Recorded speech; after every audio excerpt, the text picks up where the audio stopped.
Montana Territory, August 1873. The sun was barely up when Clara Prescott rode away from everything she had ever known, dust rising behind her like a trail of smoke from a fire she had not put out.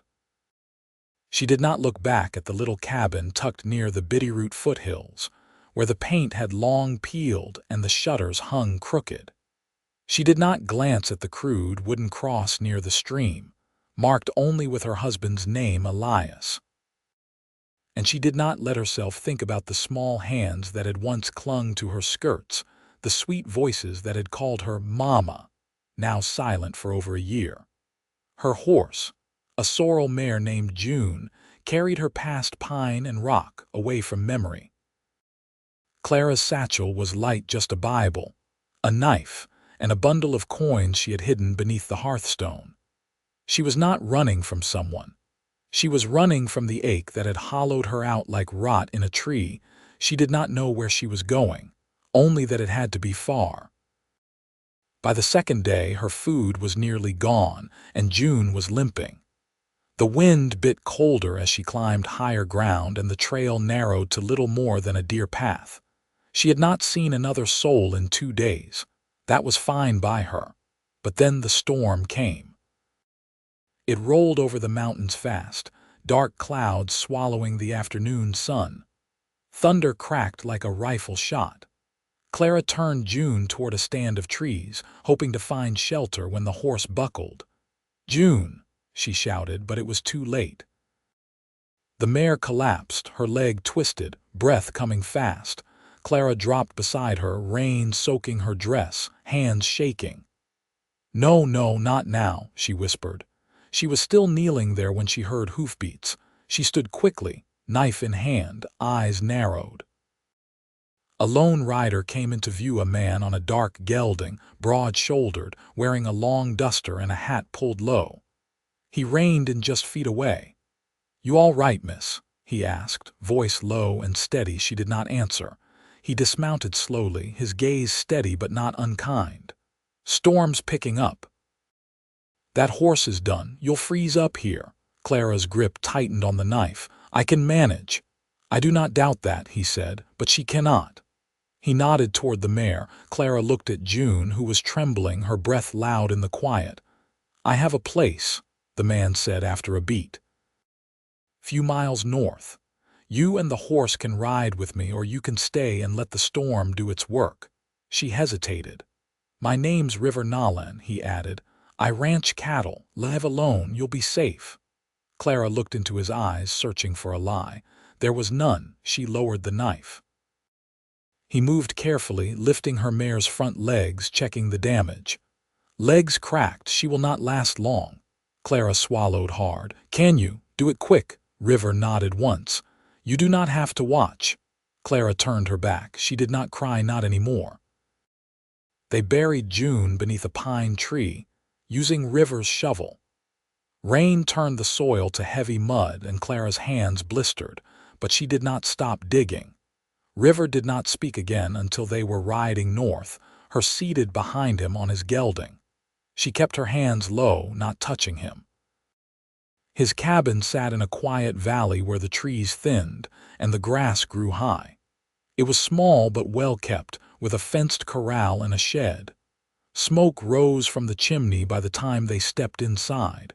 "You can take the bed," River said. "I will sleep by the fire." "I will not stay long," Clara replied. He nodded. "That is up to you." She stood by the hearth while he cooked beans and cornbread.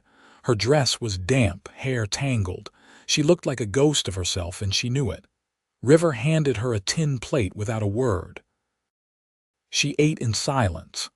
That night she lay awake in a bed that smelled of pine and saddle soap, listening to the wind howl outside. River did not speak, just added wood to the fire and stretched out on a blanket.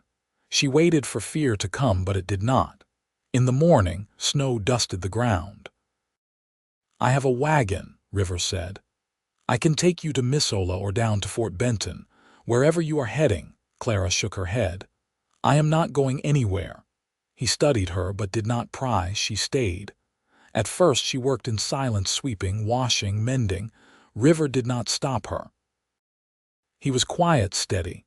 He taught her how to feed the chickens, how to chop wood without wasting strength. He never touched her, never asked questions, but one night she woke gasping from a bad dream, heart pounding. River was already sitting up. "I am all right," she whispered. He said nothing, just walked to the stove, poured her a cup of warm water and handed it to her. She took it with trembling hands. "Thank you." He just nodded, then sat near the fire until she fell back asleep. It was not until the third week that she told him the truth. They were sitting outside, watching snow melt off the barn roof. A hawk circled high above. "I had 2 daughters," Clara said quietly. "Charla and Mabel. Fever took them. Then Elias drank himself to death before the ground thawed." River did not speak. "I could not stay. I could not look at their beds, their toys, so I left." Still, he said nothing. She turned to look at him, eyes raw. "Do you think that makes me a coward?" "No," River said simply. "I think it makes you a mother." He stood, walked back toward the barn. She sat alone, heart hollowed in a new way but lighter, too. After that, something shifted. River began teaching her how to ride his gelding, how to mend a fence, how to laugh again. One morning, he handed her a hammer. "We are building you your own coop," he said, "for the hens you keep sneaking scraps to." She raised an eyebrow. "You noticed," he grinned. "You are not subtle." They worked side by side all day. When the last nail was in, they stood back, sweaty and dusty. "You did good," he said. "So did you." He looked at her then, really looked. "You remind me what peace feels like," he said. She felt her throat tighten. "You make me feel like I am not broken." He stepped closer, slow and careful. "You are not broken, Clara." This time, when he reached for her hand, she did not pull away, and when he kissed her soft, sure, patient, she let him. By late September, the grasses had turned gold, and Clara found herself waking before the rooster, her hands already reaching for the shawl hung by the door. The days were longer now, not in light, but in rhythm. She had begun to listen to the land the way River did, not with her ears but with her body. Each morning he brought in a bucket of well water, boots damp with dew. "Cold enough to sting your teeth," he said once, passing her the dipper. "When does it stop surprising you?" she asked. He leaned on the door frame, face still and thoughtful. "Never has." She liked that about him, that he didn't pretend the world was smaller than it was. They worked in tandem most days, Clara mending a saddle strap while River ran a line of fence down the eastern pasture. She had taken to drying herbs from the hillside and tucking them into bundles above the stove.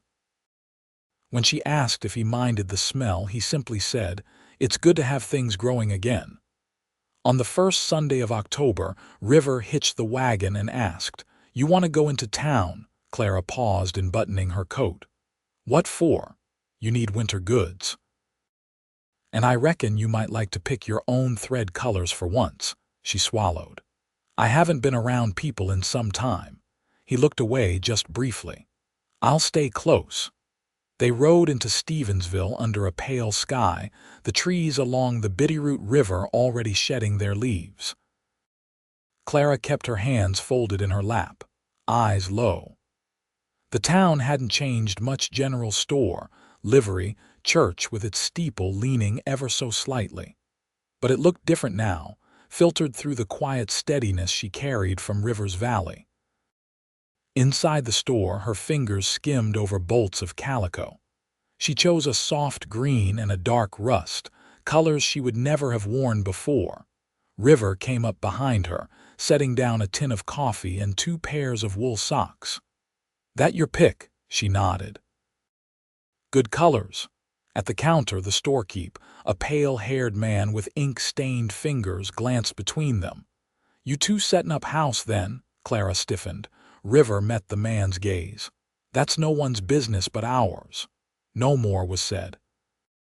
As they drove back, Clara watched the mountains roll past, the sky deepening to amber. You didn't have to say it like that.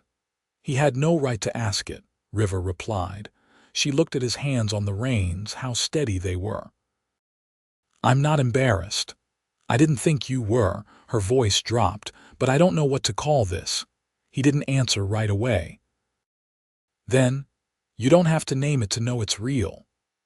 That night, after the fire had died down to coals, she stood barefoot on the porch, the cold wood raising gooseflesh on her arms. River came out, wrapping a blanket around her shoulders without a word. Clara leaned into him, not needing to be held, just near. I used to think I'd never feel safe again, she whispered. He didn't speak. He just stayed beside her, his breath warm against her temple. Later that week, she asked if he'd teach her how to shoot. I've never handled one, she said, brushing sawdust off her skirt after fixing a loose hinge. River looked up from where he was oiling his rifle. You sure? I need to know I can protect myself, just in case. He brought out a small revolver the next morning, one that fit neatly into her palm. This one's light. You'll feel the pull, but it won't throw you. They practiced by the creek, tin cans lined up on a log. Clara's hands trembled the first few times, but River didn't rush her. He only corrected her grip and showed her how to breathe. By dusk, she'd struck 3 cans. You're steady, he said. I'm learning. He looked at her then, eyes soft. You're more than that. You're coming back to life. For once, she didn't flinch at the thought. That evening, she sat beside him on the cabin steps, a wool blanket over their knees. The moon rose fat and low. When did you lose someone? She asked.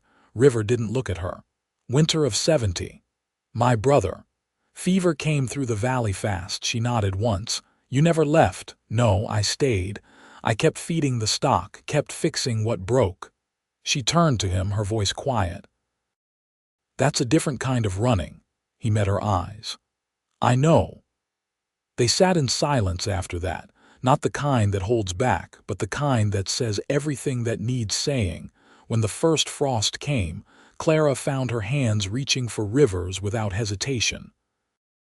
He didn't speak, just twined his fingers with hers and kept them there until the cold lost its edge. The first snow held through November, crusting the hills in white and muffling the world. Clara's days fell into a rhythm shaped by frost and wood smoke. She kept the cabin swept, the larder in order, her hands red from scrubbing and stitching. Outside, River worked the cattle into winter pens, his coat dusted in snowflakes that never seemed to melt on him. One afternoon, she found him in the shed sharpening a draw knife. His sleeves were rolled and his breath hung in the air. She leaned against the doorframe, arms crossed. You always this quiet when you work, he glanced up. I reckon so. She watched the blade catch light. I used to talk too much. Elias said I filled up every silence just to keep from hearing my own thoughts. He set the blade down gently. You don't do that now. I think I ran out of things to hide behind. He took a step forward, slow. You ever miss it, the talking? Sometimes, she said. But not with you. That night she sat on the floor beside the fire, sorting dried beans into jars. River was at the table writing something with a pencil stub. She glanced at the page. What's that? Ledger. Winter feed, tack repairs, salt blocks. She smiled faintly. You write neat for a man who works with cattle. He looked up. My ma taught school in Missouri before she married. Said if I was going to carry her name, I'd better learn my letters. Clara picked up a jar, sealing it. I never knew mine. My mother, I mean. I remember her hair dark like mine, but not her voice. River didn't interrupt. She died when I was small. My father remarried. His second wife was the sort who'd rather keep you busy than soft. River held her gaze. You never talk about your father. There's not much to say. She stood then, stretching. I'll go check the hens. Outside, the air bit at her skin through her shawl. The moon hung low and yellow over the ridge. She heard River's boots follow, not close, just steady. At the coop, one of the hens had blood on her feathers. Clara crouched, inspecting the wound. "Fox?" River asked. "No, this one's from pecking. She's low in the order." He handed her the lantern. "Bring her inside. I'll clear a crate."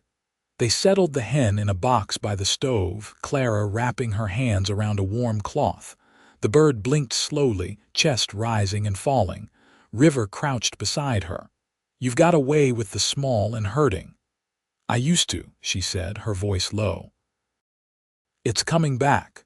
He looked at her, not with pity but something softer. "You ever think about staying on, for good?" She didn't answer right away. The fire crackled. "I think about it every morning. I wake up and the only sound is you splitting kindling," she said. "I think about it when I come back inside and you've already set out 2 mugs. River's voice was quiet. "Then why not say yes?" "Because I don't know what I'd be here. I was a wife, a mother. I don't know what comes after that." "You'd be Clara," he said. "And that's enough." She watched the hen breathe, the slow rise and fall. "You'd want that. Me, just as I am." "I already do."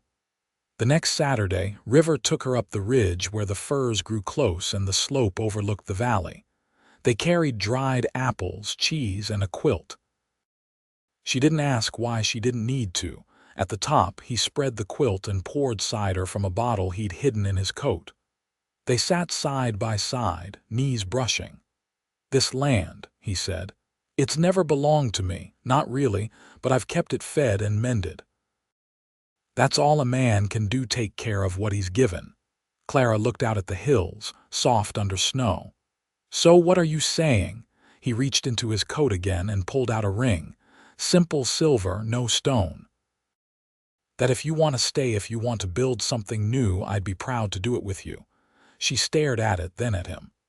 "I thought I'd forgotten how to love." "You didn't," he said. "You just needed someone who'd wait long enough to remind you." Clara reached for his hand. "Then let's start." He slid the ring onto her finger, rough fingers brushing hers. She leaned in, her lips finding his, and this time she didn't pull away. The wind moved through the trees overhead, but the world below held still. She had run from Heartache, and it had chased her down every mile until River. He had not chased her. He had waited, steady as the land. And in the quiet he kept for her, she had found her way back to life. They sat together until the sun dipped low. Then they walked home by lantern light, hand in hand, the path behind them fading into snow.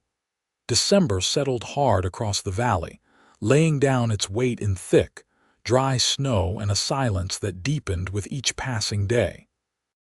Clara had never been through a Montana winter before, not like this, so far from town, so close to the edge of the world.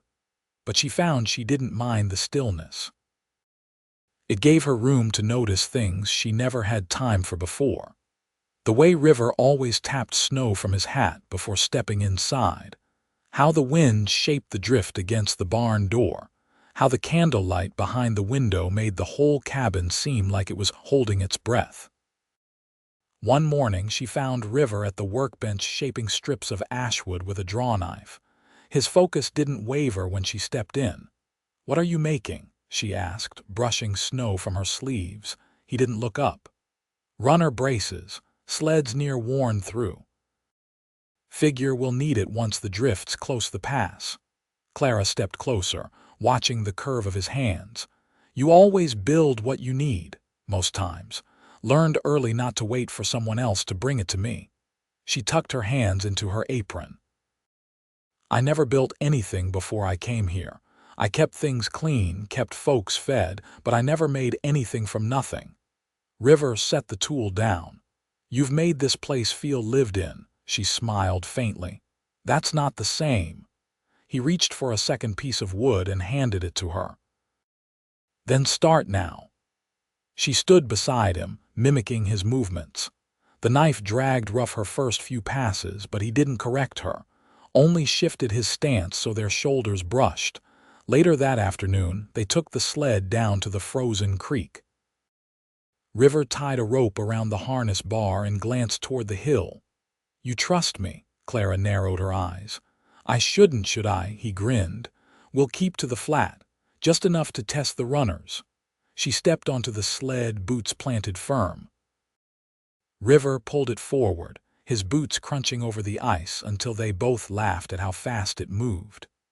Clara leaned into the wind, her shawl whipping behind her, and for the first time in years, she felt something close to joy, unshaped, unspoken but real. That night, they sat at the table with a tin of molasses cookies between them. Clara broke one in half and passed him the larger piece. "I used to bake in the evenings when the girls were asleep," she said. "It kept my hands busy when my thoughts weren't kind." River set down his cup. "You don't have to tell me about them." "I want to." She looked at the fire, voice low. Charla loved to sing nonsense songs mostly. Mabel followed her everywhere. I used to think I'd never forget their voices, but it's harder to recall now. Like I'm holding a photo in the rain. River reached across the table, his thumb grazing the edge of her hand. "You don't have to remember everything for it to have mattered." Clara nodded, her throat tight. "They're not lost to me, not anymore. They're just quiet now." She stood and moved to the cupboard, pulling out a cloth-wrapped bundle. "I found this in my satchel last week. I forgot I packed it." She unfolded it gently. Inside was a patchwork square, faded but carefully stitched, a piece of a quilt the girls had helped her with before they fell ill. River studied it without touching. "It's beautiful. I'd like to sew it into something new," she said. "If you don't mind." His voice was steady. "This place has room for what was and what will be." A few days later, River rode out to check the fence line after a windstorm rolled through the valley. Clara stood on the porch, watching the snow swirl behind him, unease tightening in her chest. It wasn't like her to fret, but the sky had taken on a strange color and the wind had teeth in it. By dusk, he hadn't returned. She saddled the gelding with stiff fingers, bundled herself in River's heavy coat, and followed the trail as far as the shadows would let her. The light was nearly gone when she found him, his leg pinned beneath a fallen branch, blood soaking his trouser near the knee. "Clara," he said, his voice faint with relief. "I was trying to get back." She dropped to her knees beside him. "Don't speak. We'll get you home." It took both of them, her using the saddle cinch as a lever, him gritting through the pain with a rope between his teeth, but they managed to free him. She helped him onto the horse, then walked beside them through the dark, one hand holding the reins, the other wrapped tight around his waist to keep him upright. By the time they reached the cabin, she was trembling and he was near unconscious. She cleaned the wound by lantern light, her hands steady despite the nausea twisting in her gut. River didn't cry out once, only gripped the edge of the table until his knuckles went white. When it was done, she pressed a cloth to his brow. "You're not dying," she said. "You're too damn stubborn." His eyes fluttered open. "You cursed at me, that's new. You scared me," she whispered. He reached for her hand. "I won't leave you, not now, not ever." She lowered her forehead to his chest, tears soaking into his shirt. "Then let me keep you whole." In the days that followed, Clara tended him with a quiet ferocity. She mixed salves from pine resin and willow bark, kept the fire stoked through the coldest hours, read aloud from the old Bible when sleep didn't come, and River healed. Not quickly, not without pain, but steadily. And through it all, he watched her with the kind of love that didn't need to be spoken anymore. One morning, as he leaned on a crutch by the window, Clara brought him a cup of broth. He took it, fingers brushing hers. "You saved me." She sat beside him. "You taught me how." Outside, the snow had begun to melt from the eaves, water dripping steady and clear. The world was still winter-bound, but something had shifted. The worst had passed, and what remained was theirs. River touched the ring on her finger.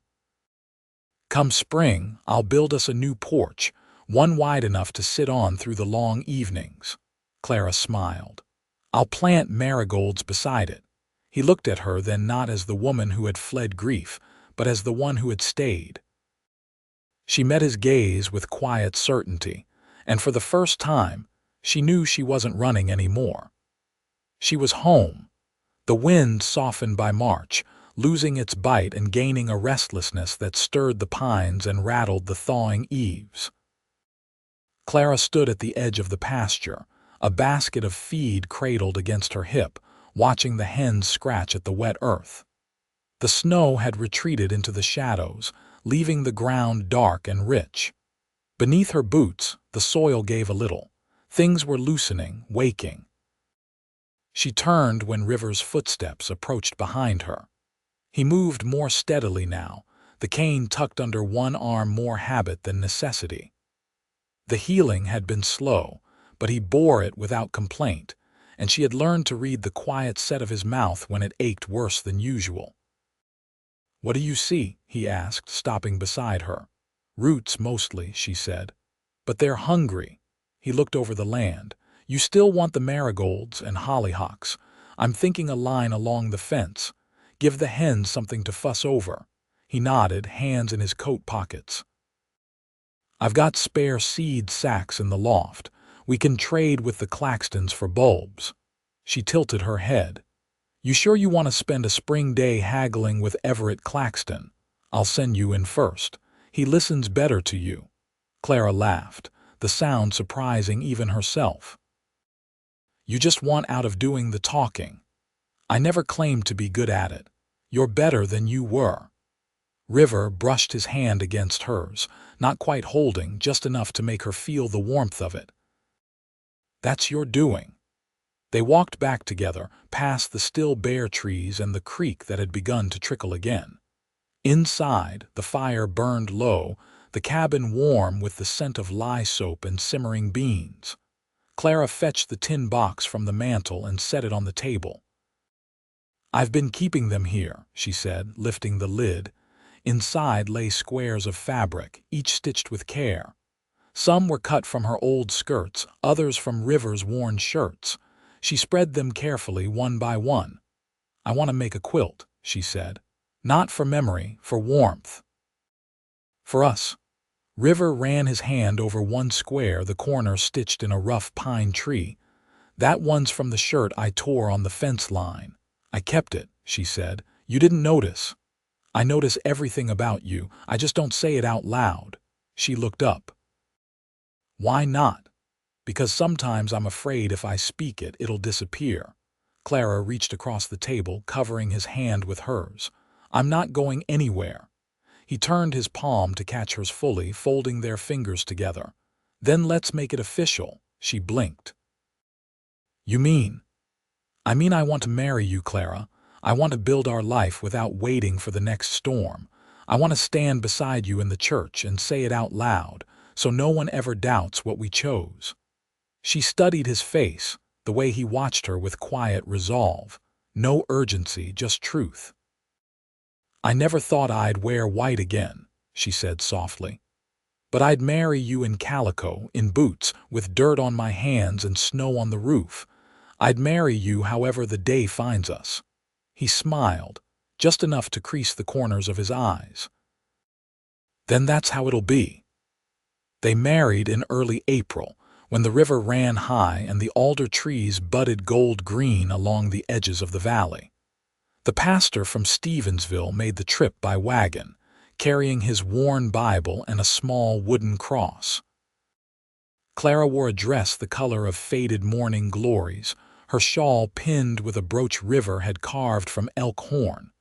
No one else stood with them, just the wind, the grass, and the mountain sky.